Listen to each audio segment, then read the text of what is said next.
നമ്മുടെ Canadian pygmy ആട്ടിൽ തന്നെ പല ടൈപ്പിലെ ബ്രീഡുണ്ട്. അത് മീൻസ് ലോങ് ടെയിലുണ്ട്, ലോങ് ഹെയർ ഉണ്ട്, അതേപോലെ തന്നെ ഷോർട്ട് ഉണ്ട്.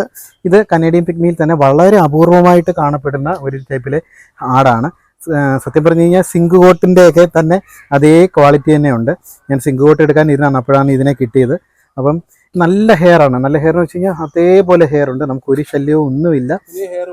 ഇനിയും നല്ല പ്രായം കൂടുന്നതനുസരിച്ച് ഹെയർ വളർച്ച കൂടും, അതേപോലെ തന്നെ ഭംഗിയും കൂടും. നല്ല രീതിയിൽ നമുക്ക് ഹെയർ വരും. ഇതിപ്പോൾ നമ്മളിപ്പം ഈ 2 ദിവസമായിട്ടുള്ള ഇയാളെ കൊണ്ടുവന്നിട്ട്, ഇയാളുടെ പേര് ഒറ്റക്കൊമ്പൻ എന്നാണ് കേട്ടോ. മറ്റേത് അരിക്കൊമ്പനാണെങ്കിൽ ഇത് ഒറ്റക്കൊമ്പൻ. ഇയാളുടെ ഒരു കൊമ്പ് റിമൂവ് ചെയ്ത് പോയതാ. ഇനി അടുത്തോടെ പോയിട്ട് അടുത്ത് കളിച്ച് വരും. എന്തോ പ്രായമുണ്ട്? ഇതിപ്പോൾ ഏകദേശം ഒരു 4 വയസ്സിന് അടുത്ത പ്രായം. പിന്നെ കൊമ്പ് ഇനിയും ഇതിപ്പോൾ കട്ടി കൊമ്പാവും. അതേപോലെ തന്നെ ഹെയർ നല്ല പോലെ നീളം വെക്കും. ഇതിപ്പം കനേഡിയൻ പിഗ്മി തന്നെയാണ്, പക്ഷെ കനേഡിയൻ പിഗ്മി തന്നെ റയറായിട്ടുള്ള ഒരു ബ്രീഡാണ്. ഇത്രയും ഹെയർ ഉള്ള ബ്രീഡ് വളരെ അപൂർവമാണ്. ഇതിൻ്റെ തന്നെ പ്യുവർ വൈറ്റ് ഒക്കെ ഉണ്ട്, നല്ല രസമായിരിക്കും കാണാൻ.